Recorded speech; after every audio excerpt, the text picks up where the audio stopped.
నమస్తే welcome to BCN news. ఈ రోజు వార్తలతో మీ ముందున్నది తేజస్విని। ముందుగా ముఖ్యాంశాలు। ఉండవల్లి లోకేష్ నివాసంలో ప్రజా దర్బార్ అర్జీలతో తెల్లవారుజాము నుంచే క్యూ కడుతున్న ప్రజలు।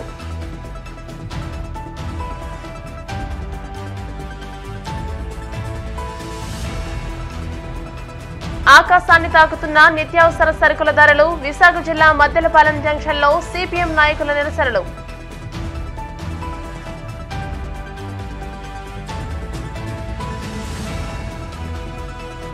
గూడూరులో ఆంజనేయ స్వామి జెండా ఉత్సవానికి ఏర్పాట్లు। భద్రతా చర్యలపై పోలీసులతో డీఎస్పీ రమణ కుమార్ సమీక్ష।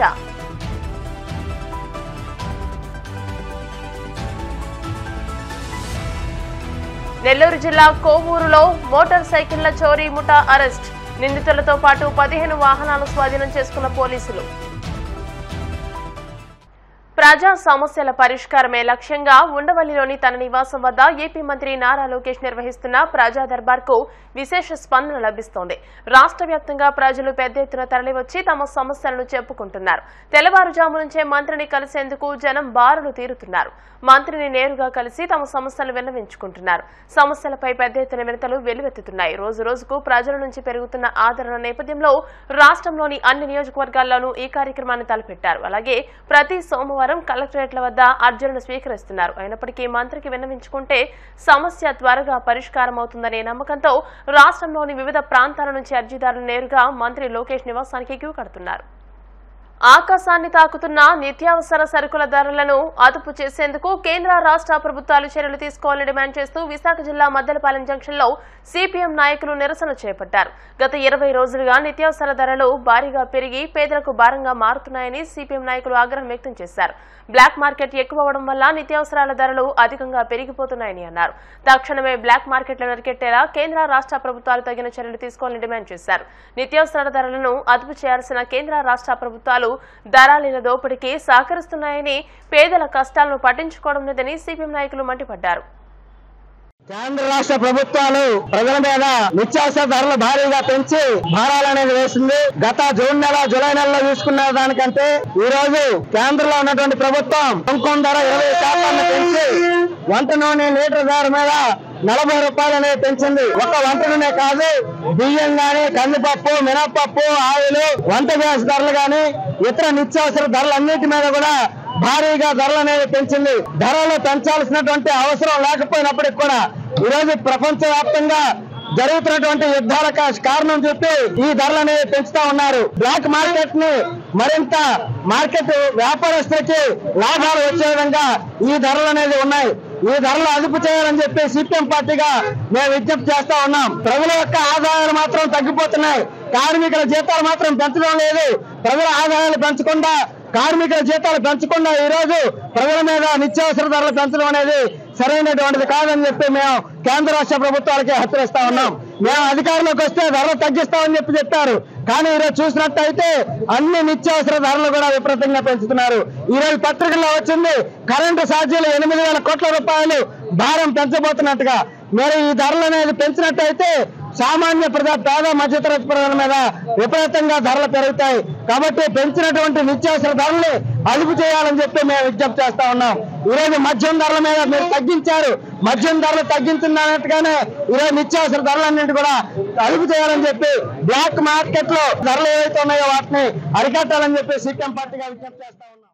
కాకినాడ పరిధిలోని రాజేంద్రనగర్ లో కొలువైన కనకదుర్గమ్మ ఆలయ నిర్వహణ కమిటీని నియమించినట్టు కాకినాడ రూరల్ ఎమ్మెల్యే పంతం నానాజీ తెలియజేశారు। కాకినాడ రూరల్ నియోజకవర్గం రాజేంద్రనగర్ శ్రీ కనకదుర్గమ్మ ఆలయానికి ఎమ్మెల్యే పంతం నానాజీ హాజరయ్యారు। ఆలయానికి వచ్చిన ఎమ్మెల్యే పంతం నానాజీకి స్థానిక పెద్దలు, ఆలయ కమిటీ సభ్యులు సాల్వా కప్పి పుష్పగుచ్చాన్ని అందించి ఘన స్వాగతం పలికారు। ఈ సందర్భంగా ఎమ్మెల్యే నానాజీ మాట్లాడుతూ శ్రీ కనకదుర్గమ్మ ఆలయ నిర్వహణ కమిటీని ఏర్పాటు చేసిన ఆలయ అభివృద్ధికి కృషి చేస్తున్నట్టు చెప్పారు। ఈ కార్యక్రమంలో ఆలయ కమిటీ సభ్యులు గుత్తుల శివ, గుత్తుల రవి, కాకరపల్లి శ్రీనివాసు, మాజీ కౌన్సిలర్ చింతపల్లి చంద్రశేఖర్, కొల్లి విశాలాక్షి, గుత్తుల వీరబాబు, మాజీ కార్పొరేటర్ పలివేల త్రిమూర్తులు తదితరులు పాల్గొన్నారు। నవరాత్రి వేడుకలు సందర్భంగా ఇక్కడికి రావడం జరిగింది। అట్లాగే ఇది ఎప్పుడో 80లో స్థాపించబడినటువంటి గుడి। ఈ గుడికి ఇక్కడ అందరికీ ఆదరణ ఉంది, పెద్ద ఎత్తున భక్తులు వస్తారు।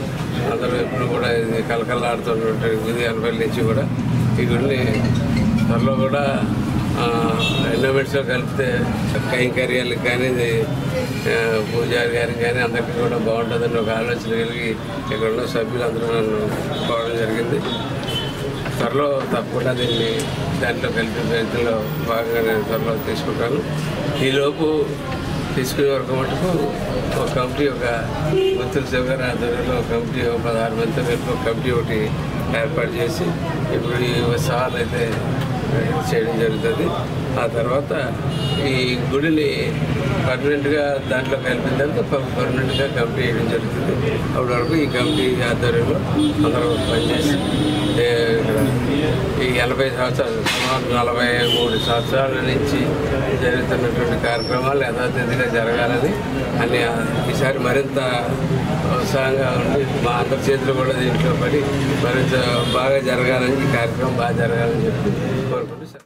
తిరుపతి జిల్లా గూడూరు పట్టణంలో ఆంజనేయ స్వామి జెండా ఉత్సవం నిర్వహించేందుకు అధికార యంత్రాంగం సిద్ధమైంది. ఈ ఉత్సవాన్ని పురస్కరించుకుని డీఎస్పీ రమణ కుమార్ గూడూరు పోలీస్ స్టేషన్లో సమావేశం నిర్వహించి సిబ్బందికి దిశానిర్దేశం చేశారు. అలాగే పోలీస్ శాఖకు నిర్వాహకులు ప్రజలు సహకరించాలని కోరారు. ఎవరైనా శాంతి భద్రతలకు విఘాతం కల్పిస్తే కఠిన చర్యలు తీసుకుంటామని హెచ్చరించారు. ఉత్సవాల్లో బాణసంచా కాల్చేందుకు అనుమతి లేదని, ప్రమాదాల నివారణకే ఈ ఆంక్షలను విధించినట్టు తెలియజేశారు. ప్రశాంత వాతావరణంలో ఉత్సవాలు నిర్వహించుకోవాలని, భారీ శబ్దాలతో డీజే ఏర్పాటు చేస్తే ప్రజలకు ఇబ్బందులు తలెత్తే అవకాశం ఉందని, ట్రాఫిక్ సమస్య ఉత్పన్నమవుతుందని అన్నారు. ఈ సమావేశంలో సీఐలు శేఖర్ బాబు, శ్రీనివాసులు, ఎస్ఐలు తిరుమలరావు, గోపాల్ తదితరులు పాల్గొన్నారు.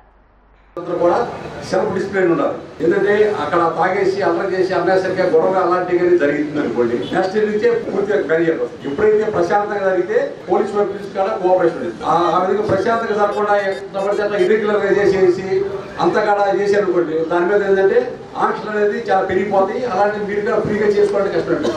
దయచేసి ఏంటంటే అలాంటి పరిస్థితి మాత్రం క్రియేట్ చేయాలి. ప్రతి ఒక్కరు కూడా స్వీయ నియంత్రణతో మీ జెండాని మీదే బాధిస్తారు. మీ జెండా ఎవరైతే నిర్వాహకులు ఉన్నారో వాళ్ళే చుట్టాపుంటే వాళ్ళే బాధిస్తారు. కానీ ఆ టైంలో మాకు తెలియదు, మాకు సంబంధించి ఎవరు బయట వాళ్ళు హెచ్చరిక చేశారంటే మాత్రం మేము ఊరుకోము. ఎక్కడ ఏ జెండా దగ్గర ఏదైనా ఇన్సిడెంట్ జరిగితే ఆ జెండా సంబంధించి ఉంటే దానికి బాధ్యత వహించాలి. కాబట్టి మీరు దానికి ఏంటంటే కట్టి ఉంటే దానికి బాధ్యత వహించాలి. ఎందుకంటే మద్యం సేవించడం ఏంటంటే మంచి చెడు అనేది కోల్పోతారు, విచక్షణ కోల్పోయి అన్నెసరిగా ఏంటంటే వాడిని కొట్టి వీడిని కొట్టి తోసేసి నెట్టేసి అన్నెసరి ఏంటంటే గలాలు చేసి మళ్ళీ దెబ్బలాటం ఎన్ని అయిపోతాయి.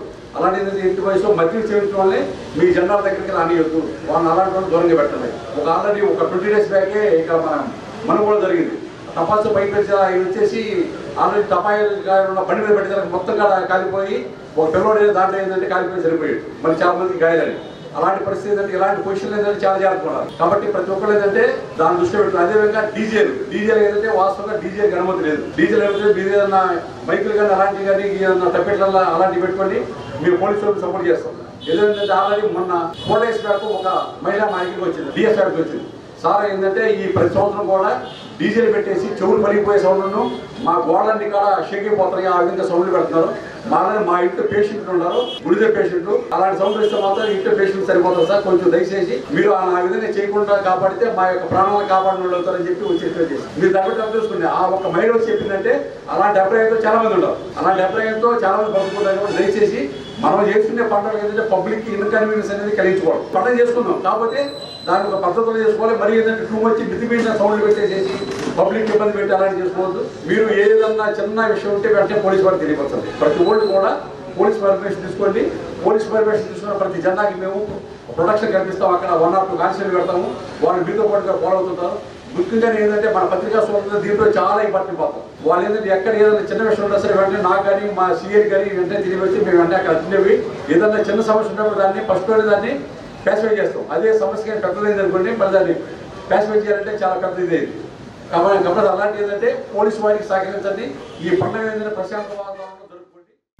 ఆంధ్రప్రదేశ్ రాష్ట్ర ఆరోగ్య వైద్య విద్యాశాఖ మంత్రి సత్యకుమార్ యాదవ్ కడప జిల్లా పర్యటనలో పాల్గొన్నారు. ఇందులో భాగంగా కడపలో ఆయనకు అధికారులు, బీజేపీ నేతలు ఘన స్వాగతం పలికారు. అనంతరం వైద్యులతో వైద్య సమస్యలు, అభివృద్ధిపై చర్చించారు. అనంతరం కడప రిమ్స్ ఆసుపత్రిలో నిర్వహించిన బీజేపీ నాయకులు, కార్యకర్తల ఆత్మీయ సమావేశంలో BJP Kadapa parliament convener Bommana Subbarayudu, BJP జిల్లా అధ్యక్షులు వంగల శశిభూషణ్ రెడ్డి, బీజేపీ రాష్ట్ర కార్యదర్శి బాలకృష్ణ యాదవ్, రాష్ట్ర కార్యవర్గ సభ్యులు లక్ష్మీనారాయణ రెడ్డి, జిల్లా ప్రధాన కార్యదర్శులు ప్రదీప్ రెడ్డి, వెంకట సుబ్బారెడ్డి తదితరులు పాల్గొన్నారు. కేంద్ర ప్రభుత్వం పథకంతో పాటుగా ఈ రాష్ట్రంలోని 5.5 కోట్ల మందికి అందరికి కూడా ఓరల్ క్యాన్సర్ స్క్రీనింగ్ కానీ, అదేవిధంగా బ్రెస్ట్ క్యాన్సర్ స్క్రీనింగ్ కానీ, అదేవిధంగా సర్వైకల్ క్యాన్సర్ స్క్రీనింగ్ కూడా నిర్వహించే కార్యక్రమానికి శ్రీకారం చుట్టారు. రాబోయే కొద్ది రోజుల్లో వారు ఈ స్క్రీనింగ్ కార్యక్రమాన్ని కూడా రాష్ట్ర వ్యాప్తంగా గౌరవ ముఖ్యమంత్రి గారు ప్రారంభిస్తారు. ఇప్పటి వరకు సూపర్ స్పెషాలిటీ విభాగం మొదలైనప్పటికీ కేవలం ఓపీ సర్వీసులు మాత్రమే ఉన్నాయి, ఐపీ సర్వీసులు లేవు. కారణం ఏంటంటే వాటికి పైపుడు ఆక్సిజన్ సప్లై లేకపోవడం వల్ల ఈ సూపర్ స్పెషాలిటీ ప్రారంభం ఎన్ని రోజులు అయినప్పటికీ కూడా ఐపీ సర్వీసులు ప్రారంభం కాలేదు. దీన్ని దృష్టిలో పెట్టుకొని రాష్ట్ర ప్రభుత్వం అతి తొందరలోనే ఈ పైపుడు ఆక్సిజన్ సప్లై చేసి ఐపీ సర్వీసులను కూడా సూపర్ స్పెషాలిటీ ఆసుపత్రుల్లో ప్రారంభించడం జరుగుతుంది. అదేవిధంగా కేంద్ర ప్రభుత్వంతో సహకారంతో స్టెమీ అనే ప్రోగ్రామ్ని, సెగ్మెంట్ ఎలివేటెడ్ మయోకార్డియల్ ఇన్ఫ్రాక్షన్ అనే ఒక కార్యక్రమాన్ని కూడా ప్రారంభించడం జరుగుతుంది. ఈ సిఎస్సిల్లో ఒక హబ్, వాటిని స్పోక్గా గుర్తించి అక్కడ ఏదైనా గుండె సంబంధిత జనాలు నిర్లక్ష్యం వహిస్తుంటారు, ఏదో నొప్పి వచ్చింది వాళ్ళకే వైద్యం చేసేసుకుంటుంటారు, మాకు అల్సర్ కారణంగా, ఇది గ్యాస్ట్రైటిస్ కారణంగా అని. అటువంటి సందర్భాల్లో గుండె సంబంధిత ఏదైనా నొప్పితో వెళ్తుంది, అల్సర్ అది గ్యాస్ట్రైటిసా కాదా అని అక్కడ సిఎస్సి డాక్టర్ గుర్తించి, ఒకేలా గుండె సంబంధిత వ్యాధి అయితే ఎక్కడన్నా బ్లాక్స్ ఉంటే వెంటనే టెనెక్టాప్లైజ్ అనే ఒక ఇంజెక్షన్ని 45,000 రూపాయలు విలువ చేసే ఇంజెక్షన్ వాళ్ళకి వేసి ఆ బ్లాక్ను తొలగించి తర్వాత హబ్ హాస్పిటల్స్కి వెళ్ళి సరైన అది బైపాస్ చేయాలన్నా, లేకుంటే ఓపెన్ హార్ట్ సర్జరీ చేయాలన్నా, యాంజియో చేయాలన్నా, దానికి సంబంధించిన రెఫరెన్స్ చేయడానికి అవకాశం ఉంటుంది. తద్వారా గుండె జబ్బులతో చనిపోతున్న వారి సంఖ్యని పూర్తిగా తగ్గించాలనే దిశగా ఈ ప్రయత్నాల్ని గౌరవ ముఖ్యమంత్రి చంద్రబాబు నాయుడు గారి నాయకత్వంలో, నరేంద్ర మోడీ గారి ఆశీస్సులతో ఈ స్టెమీ ప్రోగ్రామ్ని కూడా అతి త్వరలో ప్రారంభించబోతున్నాం. వైద్యులకు కూడా నేను చెప్తున్నది ఏంటంటే, రోగులని మీరు ఒక బడ్డన్గా చూడవద్దు. మీరు వాళ్ళని వచ్చినప్పుడు విసుక్కోకుండా వాళ్ళకి బాధ తెలియదు, వాళ్ళకి తెలియదు, బిహేవియర్ ప్రాబ్లమ్స్ ఉంటాయి, లేక దాని మీద అవగాహన లేదు, కాస్త ఏదన్నా విసిగిచ్చేలాగా మాట్లాడుతుంటారు. కానీ ఎక్కడ కూడా విసుగు కనిపించకుండా వాళ్ళకి అర్థమయ్యేలాగా చాలా సహనంతో చెప్పి వాళ్ళకి అందాల్సిన వైద్యం నవ్వుతూ, ఎందుకంటే మీరు నవ్వుతూ మాట్లాడితే, నేను నర్సింగ్ స్టాఫ్ కూడా ఈ సందర్భంగా చెప్తున్నా, విద్యార్థులు కూడా ఉన్నారు, రాబోయే రోజుల్లో కూడా వాళ్ళు కూడా అలవర్చుకోవాల్సిన విషయాన్ని కూడా వారికి తెలియజేసే ప్రయత్నం చేస్తున్నాను. నవ్వుతూ వాళ్ళను రోగుల్ని ట్రీట్మెంట్ ఇవ్వండి, నవ్వుతూ సాగనంపండి.